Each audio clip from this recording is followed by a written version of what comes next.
Now, this sect was founded on May the 1st, 1776. Like Freemasonry, the Illuminati is a Luciferian government to preserve and promote, notice, the ancient black arts of Babylonian and Druid witchcraft. Okay? So here we see now someone who's a professed Christian, but who's into the black arts. Remember, mystery, Babylon the Great. That's why the Lord used the word mystery, because the people in the professed church, in Christian churches, who have become unfaithful to God, they practice witchcraft. Okay, this is the fact.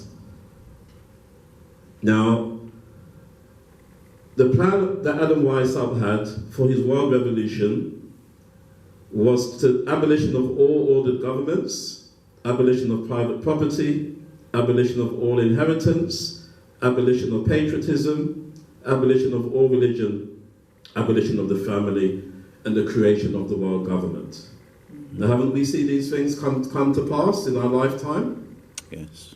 You see? Now, to spread his order and give the Illuminati higher influence in the world, and because Freemasonry is akin to Illuminism, Weishaupt connected with the Masonic institution. So you see, the Illuminati were first separate from Freemasonry, but they infiltrated its ranks. Okay?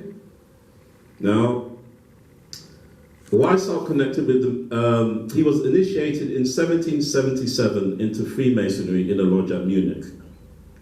Since Freemasonry enjoyed prestige and honor, Adam Weishaupt and Baron von Nick, he was the master of most of the secret societies of the day. They planned a world takeover by using the fraternal order of Freemasonry.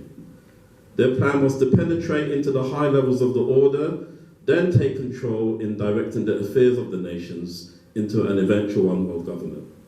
So you see, you've got to keep the train simple.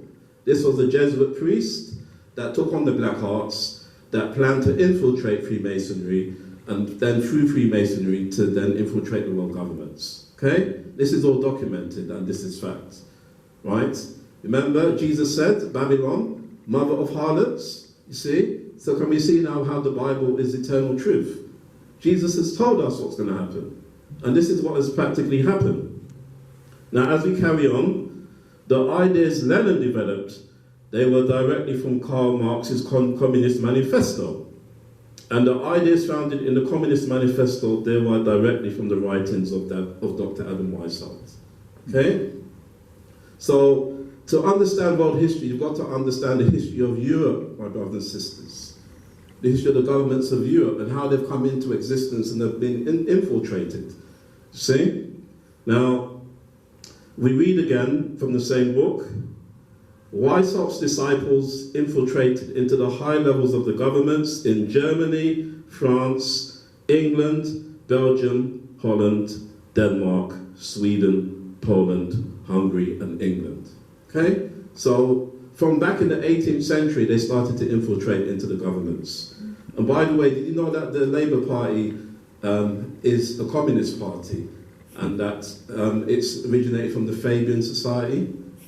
And there's a chart called World Revolution, where you can see where all the different secret societies have infiltrated into all aspects of government. Okay?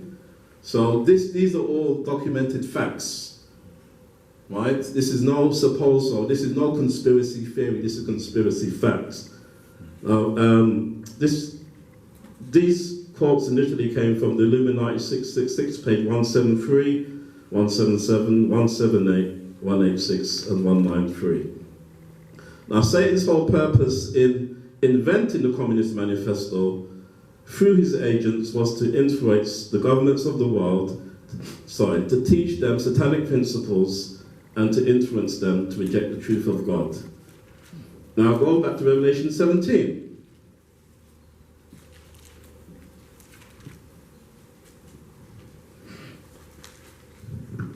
What does it say in verse 2? Who does Babylon have a relationship with? Kings of the earth. Who are the kings of the earth? Yes, the world leaders, these of countries. Jesus says that Jesus told us that this would have happened after 1844, and this is what actually happened. Okay? Brothers and sisters? Now, because it says here, and Revelation 17 verse 3, so he carried me away in the spirit into the wilderness, and I saw a woman, notice, sit upon a scarlet-coloured beast, full of names of blasphemy, having 7 heads and 10 horns. Now, notice the colour of the beast that the woman's sitting on. Scarlet, red, right? Now, go to Daniel chapter 7 verse 3. Who does the beast symbolize? Daniel chapter 7 verse 23. We're just doing a recap, letting the Bible explain itself. Daniel chapter 7 verse 23.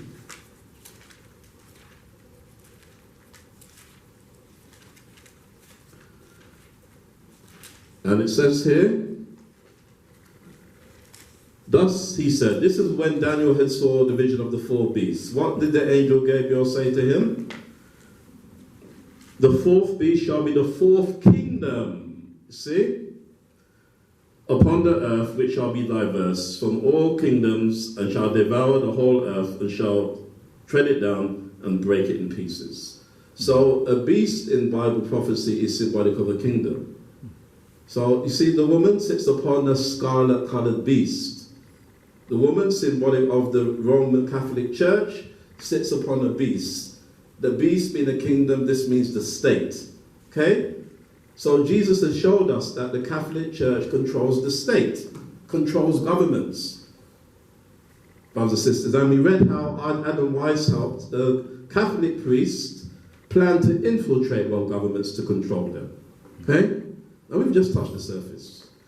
Right? With the limited time that we have, we're going to see. We've not finished. Now, go to Isaiah chapter 1, verse 18.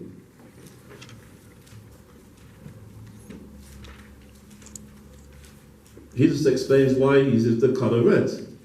Because remember, Jesus is the Revelator. To find out what he means, remember he says, search the scriptures. It says here, come now, let us reason together, saith the Lord. Though your sins be as scarlet, they shall be white as snow. See? But the scarlet symbolizes sin. So we see that the woman, Mystery Babylon, sits upon a sinful state, a state that's not obedient to God, but that's disobedient. It teaches satanic principles. And look at the governments of the world that we have today. Are they teaching the 10 Commandments? No. What are they teaching? Satanic principles. You see? Jesus, he which was, which is to come, he has told us thousands of years ago what's going to be happening today. Okay? But the sad thing is that it's the so-called Christian church that's responsible for the evils of the state, brothers and sisters. Right? Now, again, communism, what colour does communism like to use to portray itself? Red. See? So there you go. Again, that's another fact of the matter. Now, so the beast that woman is riding upon is scarlet-coloured, because the sad fact of the matter is that the Roman Catholic Church and all the religious bodies that she has bred, okay, not just her, they direct state powers to do evil.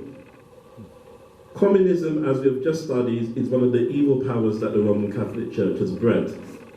Now, what many people do not realize is that the Roman Catholic Church first tried out its system of communism in Paraguay, in South America, between 1609 and 1767. They tried it out first. Yes, Paraguay, see? They sought to perfect it with the Guarani Indians before they were ready to implement socialism to the rest of the wider world. Because it's not an old concept, so it's not a new concept, it's an old one. But Satan sought to bring it out in a new way, tailored more towards the West and the emerging world. You see? And you can, there's this, one of the sources that I got was on the economics of the social theocracy of the Jesuits in Paraguay. This is by someone called Walter Nunman.